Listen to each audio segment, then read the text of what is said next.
Once upon a time, I went to Cebu with my family back in 2025. I had vlogged the experience with the intention of turning it into a YouTube video, but for some reason I had lost the files. Until recently, I chanced upon the cache files of my CapCut only to find an entire folder of every single video I shot during that Cebu trip. I was ecstatic, honestly. Like, I thought this was lost to the high heavens, and I'm so grateful to have found it. So, here's a little diary entry of my time in Cebu, all the places I went, everything I bought, and what I thought about the entire experience. Believe it or not, this is my first time traveling in my own country via plane. I have never been to Boracay, I've never been to Baguio even, so I was very much excited. I decided to try packing a capsule wardrobe because I wanted to see if I could survive in Cebu with just like a few essentials, and I feel like it was the right choice because I spent a lot of my time shopping and I ended up bringing home a lot more stuff than expected. Although I really did want to pack my dog, I also had to make space for all of those things. Isn't he such a cutie? I spent the night before, aside from packing, also sewing. If you don't know, I'm a fashion designer. I do a lot of sewing, and this one in particular was inspired by, if I'm not mistaken, a book that my friend Poppy had written and sent me an ARC of, which was really cool. It's now 4:45-ish, and my dad told me to get up at like 3 a.m. so that we could leave at 5, and I did. I got up at 3, and now I'm like super awake, and nobody else is awake, and I'm just irritated because like, they're always doing this. They always do this. Luckily, we did manage to get ourselves to the airport on time, and we even had enough time to get some hojicha at the UCC machine and also get onto the plane. At this point in time, we hadn't traveled outside of the country ever since our last trip to Japan because that last trip was to celebrate the life of my grandfather and also the marriage of my grandparents. And ever since that trip, my grandfather had since passed away, so it was a while before we could travel again together and enjoy it fully. And now that we were on our trip to Cebu, we were more than excited to get back on track with our travel and also just enjoy a quick vacation with the family. At this point, I would also like to invite you to take a shot every single time I say family and travel. Thank you. As soon as we landed, we all thought we were gonna go straight to the hotel to check in, but my grandparents had other plans and they decided to take us on a little tour to check out their residency, or rather their property, which is an apartment somewhere near the hotel we were staying. I honestly forgot where, but it was so cute. I liked how they decked it out with like a TV and they had so many rooms. But afterwards, we just moved to the mall, which again, I was surprised because I really wanted to like lie down in a bed. But apparently our rooms weren't ready yet, so we ended up going window shopping in H&M. I again didn't buy anything because obviously we have H&M back in Manila, and I was really looking for more vintage items, or rather things I know I can't find back in Manila.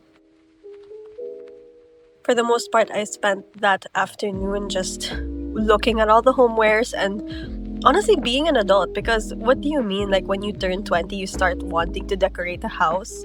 I don't know if it's like the hours of exposure I had from The Sims, but I was immediately enamored by the entire homeware section, specifically those shell plates as well as that pear like butter holder. I'm not sure what was happening to me, but there was something that clicked in my head and I was like, I'm an adult and I want this brown martini glass and this turquoise shell whatever. Like, I don't know. It was just so fun to look at all the furniture and imagine my dream home. And after all that window shopping, we finally got to check into the Dubai Hotel where we were greeted with some sweets and I went to sleep for the next day. Alright, so we are going shopping today. Oh my god, my hair is a mess. Okay, we are going shopping today in Cebu. Surprise, I'm traveling.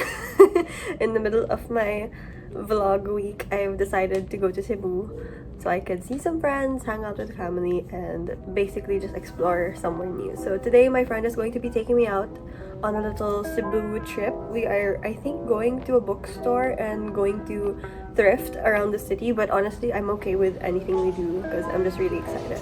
Yay, reunited! I mean, I heard rumors or something about We're making chica with everyone we know, right? Oh my god. what happens if you collaborate and First stop on our little thrifting journey was some window shopping at the vintage store that was right next to the cafe we ate. I cannot remember the name for the life of me. Ants on top of the Art Nouveau tray. How much are you? So cute. See, I'm getting older because I want plates now. I just want plates. Yeah, they're known for their plates here. Oh my gosh. While I didn't find anything to buy at the last store, we chanced upon this Japan surplus place. Again, we got absolutely lost in Cebu. We were just exploring the area and we found once again like this entire store filled to the brim with Japanese products, and they had so much. They even had accessories, they had furniture, they had vintage guitars. It was absolutely awesome, and I went shopping immediately just outside.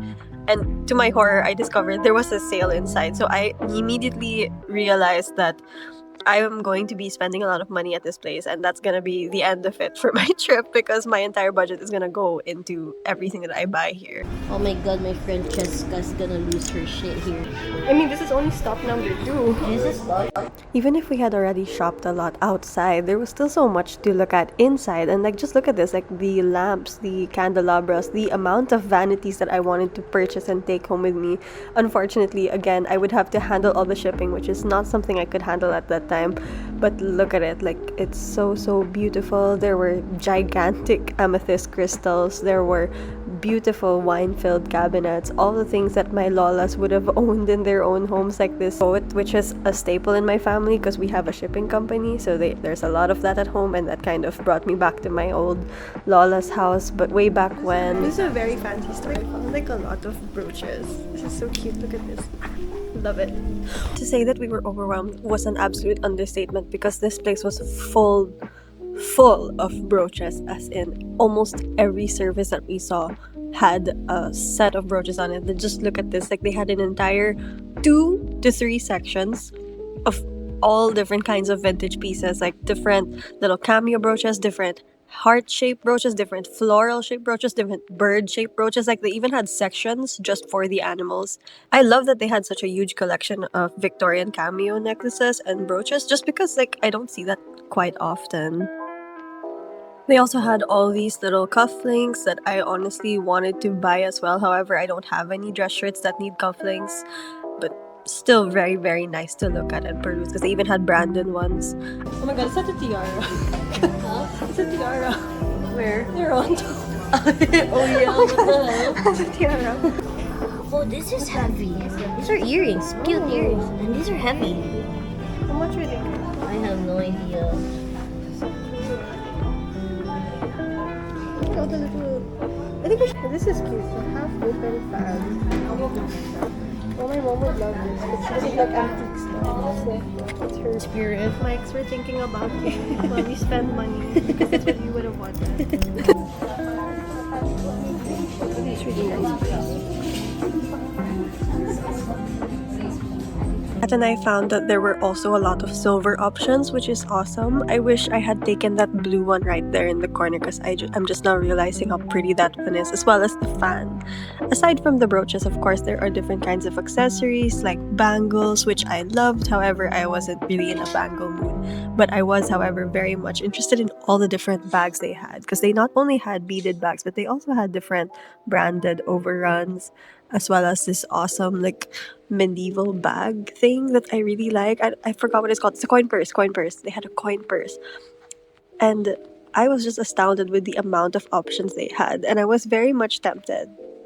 I remember being very tempted to buy that beaded bag and that other leather purse that I found. However, I was already trying to, save money because I had just chosen to buy other bags. I felt like if I had gotten more beaded bags, then I wouldn't really have a place to put them. And I felt like that would be too much of an overconsumption choice, if that makes any sense. I just decided to, just leave it to admiration and maybe hope that it will come back in my path in the future.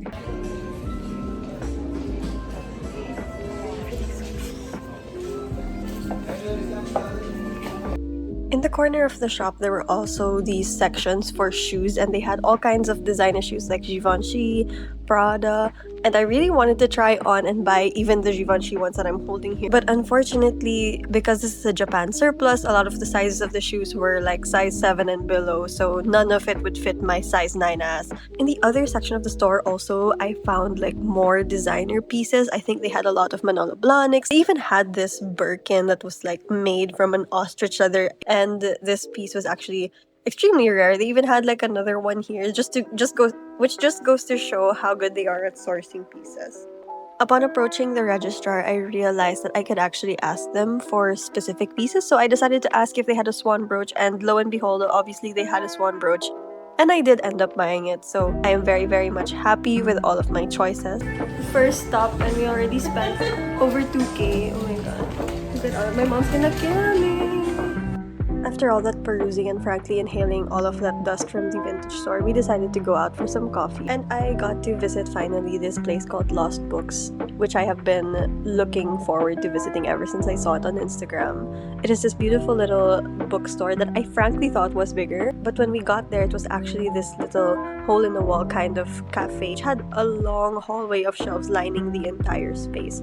I found that super, super cool because I've never been to such a small space for a cafe before. I feel like they were prioritizing it being more of a bookstore rather than a cafe. But I still got to appreciate all the things that they had, from their little books about art to their statues of Aphrodite and paintings of the Mona Lisa, copies of the Mona Lisa. Up on the top shelves, they even had these archived works of Shakespeare and Jose Rizal. I really wanted to purchase one, but apparently those pieces are not for sale. This Vogue, however, was, as well as the other magazines that you could take a look at and purchase. There were so many things that I wanted to buy. However, unfortunately, my taste is apparently so vintage that a lot of them are not for sale. Like I mentioned, the Shakespeare books earlier, this Dior book, I wanted so bad. Like, I was ready to bid on this item. But apparently the owner really loved this book as well, so they didn't want to let it go. And I totally respect that. However, I am desperate to find a copy of this somewhere soon, because I love Dior. I love it. It's one of my favorite couture brands, and I aspire to learn as much as I can about the brand. Oh, your tabbies are so cute. Oh my god, in the shot. I love it. While I lost my chance to buy those books, I did find a beautiful little alternative, which is a copy of Oscar Wilde's A Picture of Dorian Gray, which is something I already own a few copies of at the time, but I wanted this one in particular just to kind of take as a keepsake from the whole adventure in Cebu. And I had inquired with the team if I could purchase this one, and they told me, oh, unfortunately it was reserved. And I was like, oh, is there no way that I could still buy it? Like, has this person come back for it since they last reserved it? And upon checking their own records, they realized, oh, so the person abandoned it already. So even if they had reserved it, technically they did not come back for it. So I said, okay, I'll take it now. I'll buy it now, because again, they had lost their chance. So I'm taking that chance to buy it. So I guess in a way I got lucky that day. There's a reoccurring theme of losing and finding, even all the way until now. Like, the way that I kept finding these places after getting lost, there's something poetic wedged in between all of that. I just got back. Kat dropped me off from the thrifting, and I am gonna give you guys a quick little thrift haul because I bought a lot of really awesome stuff, and I just wanted to show it to you guys because honestly, I think I found the steals of the century, and at this point I'm gonna cry because these are so beautiful. Okay, so let's do this.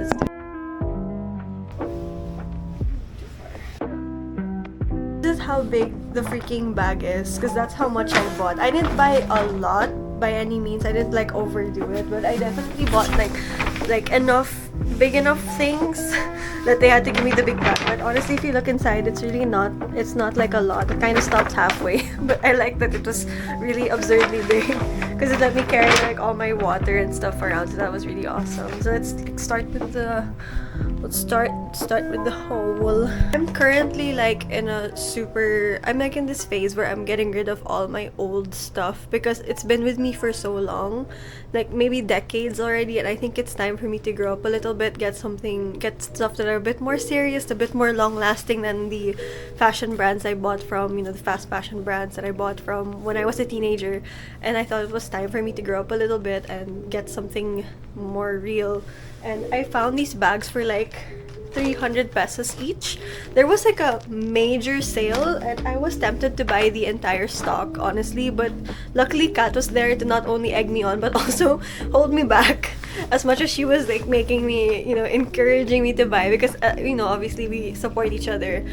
And I got so aliw with all of the bags. They're just so beautiful. This is a beautiful eyelet summer bag, and I think it's gorgeous like for errands and stuff. It just fits enough stuff, and I really loved it. All leather, by the way. I got all leather items. This one is this gorgeous like French Japanese looking thing. I absolutely adore it. It has this like beautiful like latching that you can just lift up and unlocks, and it has like all these pockets, which I love. It's from Pirovano Milano, and look at that bag, look at all the pockets. So that's really amazing. I fell in love with the color actually, because a lot of my bags are shades of brown, and I really wanted a more mature color of brown. I thought this was perfect.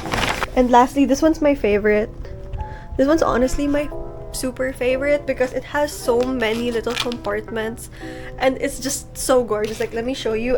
Okay, we have to take a look at how it unlatches. Like that. Gorgeous. The detailing of the metal work in this thing is amazing. And look at that. It has like a little, to get a closer look, but it has a little bit of a lipstick holder. Look at that gorgeous leather work, and it has this beautiful texture on the fabric, the main fabric, and it just latches gorgeous.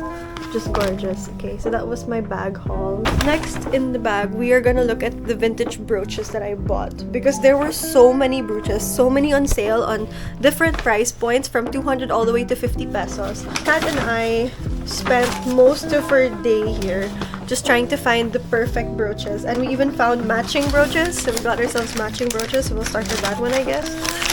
All of that, what the? So much. A lot of it orchid, a lot of nature inspired stuff here. So first I got this beautiful orchid, like this gorgeous orchid pin. There were a lot of these, and I wanted to get one for each of my friends, but I wasn't sure if they would wear it. So friends, if you're watching, tell me if you will, because I'll get you one. Yeah, Kat and I got matching pins, super cute. I got this super gorgeous like art deco pin, so pretty. So I'm gonna put it here so you can see. But this gorgeous art deco pin, it has this green detailing that's just absolutely stunning. Kat found this for me. It's an orchid necklace. I think it's gold or gold plated. Either way, it's really gorgeous, and I really loved it. A lot of these are from Japan directly, so you can trust that the quality is really good. From the bags to the brooches, they had a lot of bags, like Birkins, they had Michael Kors, but I wasn't in the mood for all those bags. I just wanted something pretty. I found this absolutely gorgeous red wood ginkgo brooch, and I had to get it because it matched one of my favorite coats, and I really wanted to wear it so that it has a bit of a complement, because I don't have a lot of bright red. So I figured this would be like super cute. Like, you can't see how red it is right now, but when I show it to you on the coat, you're gonna just die. I love it. Then I got this moon brooch because of course I love the moon. This looks a lot like Cappy's shell, so I'm gonna assume it's shell because it's very, very lightweight and very shiny. Then this one I found, I don't know, it just called to me. It's very autumn, and like, you know, something Mother Gilmore would wear, the grandma.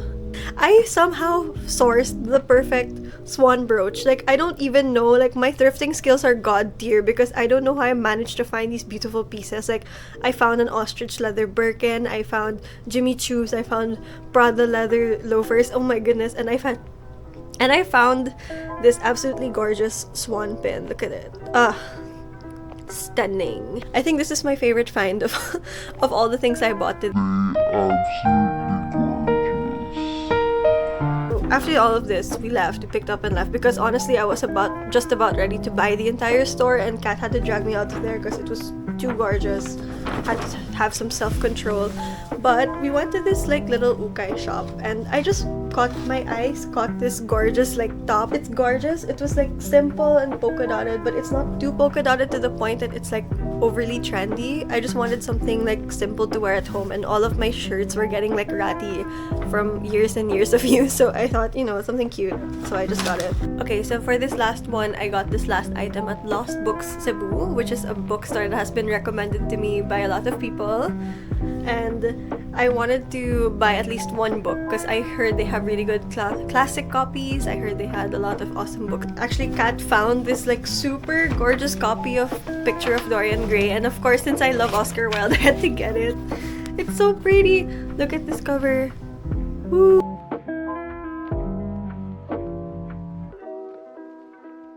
You know what they say about how closed doors lead to open windows or something like that? I felt like this entire trip was that exact scenario, because while I just kept getting lost with my friend in Cebu, and honestly, frankly, nervous because I didn't realize that we were that lost, we, somehow still found the most beautiful spots all over town and found the most beautiful things. And even until now, this whole thing of me losing my files and somehow still finding it after so long, after almost a year of worrying and having to kind of grieve the loss of this vlog, I still somehow managed to find it by pure absolute chance. And even recently, like, I had a very bad week where I had lost that swan brooch that I got, and I was absolutely devastated because the place that I had lost it in is one of the most traumatic places I've ever been in and grown up in. So I was very much devastated, and I spent weeks looking for that brooch everywhere I could look. But at the end of the day, it was in fact lost. But one day, my boyfriend showed up, and he had actually found a copy of the brooch online, and he had purchased it for me. So I guess in a way that I lost that old version of the brooch, I still managed to get a new one anyway, by sheer luck, absolute sheer luck. So whether it was a book or a brooch or vlog files, I felt like this entire experience had been just one whole winning game, despite all the losing that I was going through. Like, I didn't necessarily lose so much as get lost, and somehow in all of this chaos and all of this soul searching and romanticizing, I still managed to find something very beautiful. It's so weird and wonderful, and I love that about being alive, I guess. All things come at their own time, so I'm gonna just learn how to trust that from now on, especially since I'm going on my own adventures now, being semi unemployed, or rather self-employed, running my own business now and trying to be a content creator at the same time and share my story, advocate for all the things I believe in, arts and culture and being romantic. So yeah, I think this entire journey just makes life a little bit more interesting, and I hope this vlog inspires you as well. Until our next adventure, bye!